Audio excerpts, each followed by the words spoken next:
After trading blows in Game 2 and Game 3, we had a winner of Ding Liren and Magnus Carlsen in the semifinal of MC Invitational Tournament 2020. With Nakamura already in the final, he was waiting for his challenger, who it would have been, whether it been Ding Liren or Magnus Carlsen. Ding won the game 2 with a terrible blunder from Magnus Carlsen, king h7, and in game 3, where Carlsen blundered and Ding Liren blundered the next move, giving Carlsen a sniff, Carlsen bounced back. So we joined that game 4 and we had a winner in this. So the game didn't went into the tie breaks. So let's jump Ding with white pieces. d4, d5 from Carlsen. So he's playing Slav, the normal main line. As we see, knight c3, e6, e3, knight b d7, bishop e2, normal development, bishop d6. So this is all standard. b3, b6 to develop their queen's bishop. Bishop goes to b2, bishop b7, a4, a5. So the queen side is somewhat closed, and these both bishops are somewhat locked in the queen side. So you can see bishop goes to d3, rook c8, activating the queen side rook. That's very important. Queen e2, connecting the rooks, and now c5. The main purpose of this c5 move is to run this bishop around over here and breathing fire from b7, and these two bishops against the white king, as we have seen in a famous game of Aronian and Anand in 2013, where both bishops were like breathing fire. And c5 break is quite important. So now this bishop comes to life. Now what will white try to do is to play bishop a3 to try and exchange this good bishop of black. So let's see how this pans out. Knight b5 was played, attacking the bishop. So bishop goes to b8, still not leaving this diagonal, still keeping itself, sorry about that, keeping itself in this diagonal. So that's a good choice. Knight comes to e5 to close that diagonal. Queen e7.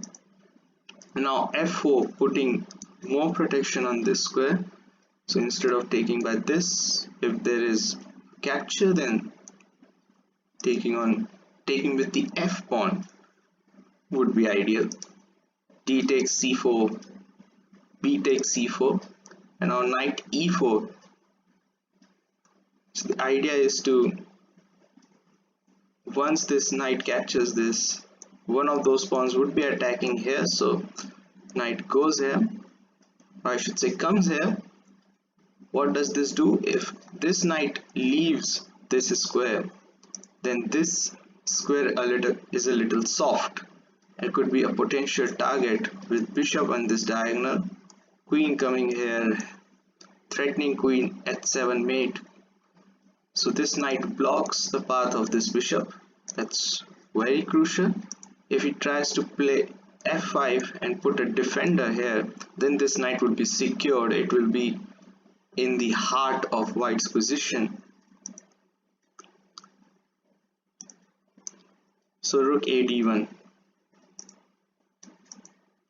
rook d8, and now bishop a3. So this is not possible because of the pin. Knight was taken, pawn recaptures. So that's the plan. Put this knight here, rook b1, f5, and then rook b1. If this had been taken en passant, then knight goes back and everything is safe. This pawn is safe and might not see any pawn, or I should say any piece challenging here. So rook b1, queen g5, and now in this position Ding should have played rook f4 just to securing this rook. This rook stands rock solid in this position. This knight doesn't have good squares to go. This is covered, this is covered, this is covered, this is covered, and these two are taken by the pawn, and this is taken by its own queen. So no good squares, but still this knight can be eliminated by the bishop. But this rook stands rock solid in this position on f4 with the ideas of h5, bishop takes e4, bishop takes, and when you play rook bf1, queen defends the mate, so nothing to worry about that. But this rook, with this knight being gone, this rook here does a tremendous job of creating a very good stronghold. You might see pawn takes, and then bishop making its home on c5. That would be a cool idea. Instead, rook b2 was played, and inaccurately Carlsen also plays rook f7 in this position. Possible move would have been f4 to break this structure, and playing rook takes with bringing this rook here, putting more pressure here, and sometimes this knight can also come here to interfere with the queen's defense. That could be also a factor in this position. Queen e1 being played, rook fd7, and a good move would have been to eliminate this knight just to give more protection, just to eliminate this good knight or good knight. That would have been better, but rook e2 was played.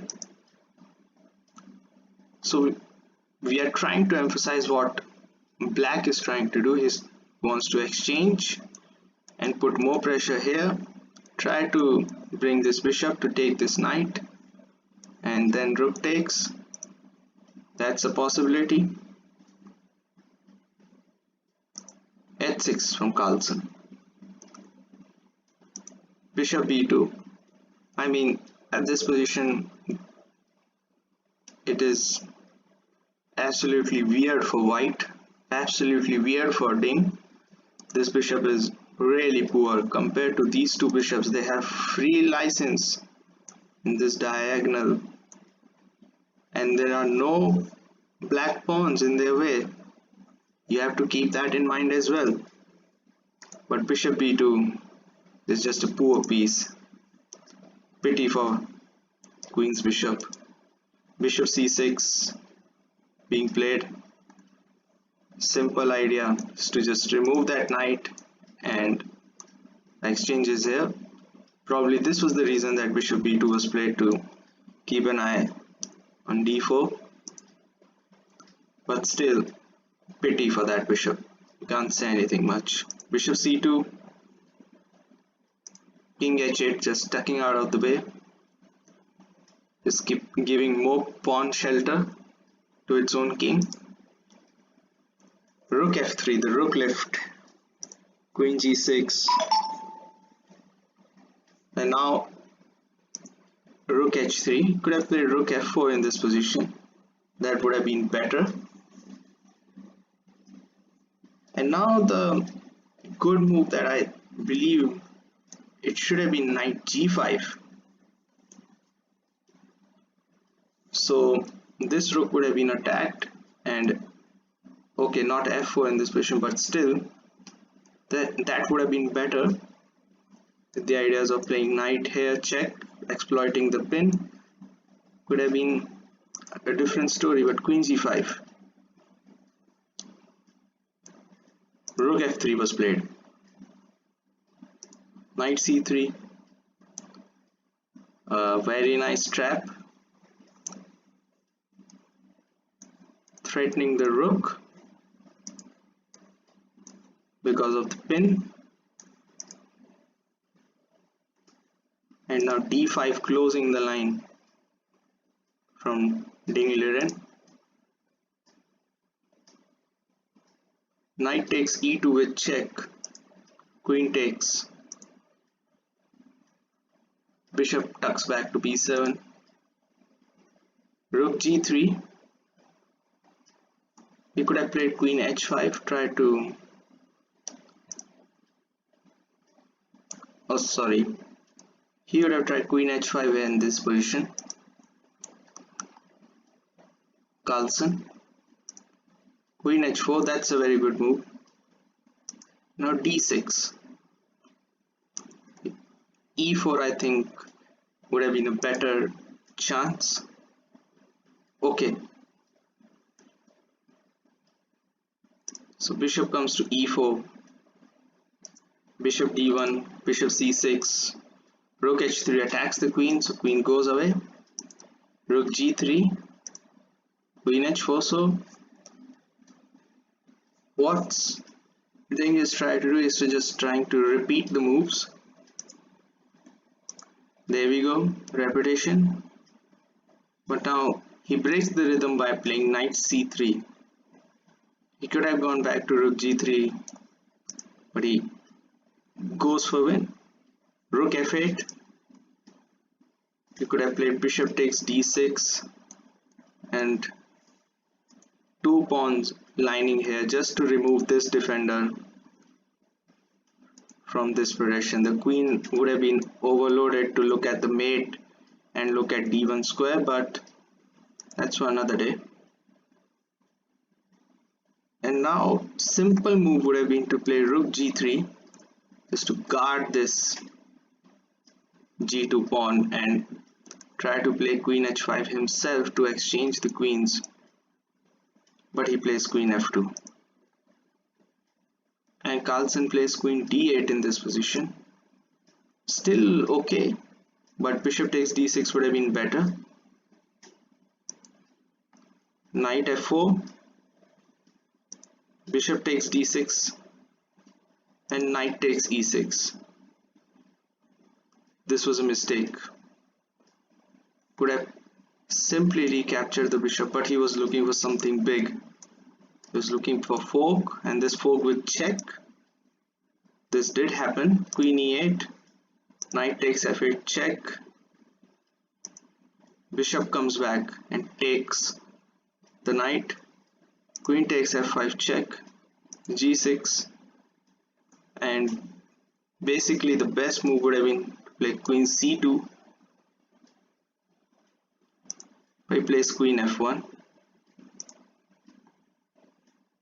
and now in this position Carlsen gets two goes at one move. He would have played rook d2 simply, but he plays bishop g7, which was a mistake, although still better for black, but still not a finishing move. But Ding gives him another go. Can he find rook d2 in this position? The answer is yes, he can find rook d2 in this position, and here Ding Liren resigns the game. Wow, what a game for Magnus. What a tournament, what a series for Magnus, and what a match for Magnus. After trailing a point those last two games, he just fought it with his tooth. It is stood like a statue in between Ding Liren and the place in the finals. That was incredible. Okay, let's look at the game. What is going on here? Two bishops in the same line. Rook takes g2. Everything is falling. White is simply collapsing. It's all gone. It's all lost. So Carlsen says after the game, it's going to be awesome tomorrow. It's going to be awesome for chess lovers, that's for sure. So Hikaru Nakamura versus Magnus Carlsen in the final. I'll be watching. Will you? I hope you liked the video. Thanks for watching. Cheers. Bye.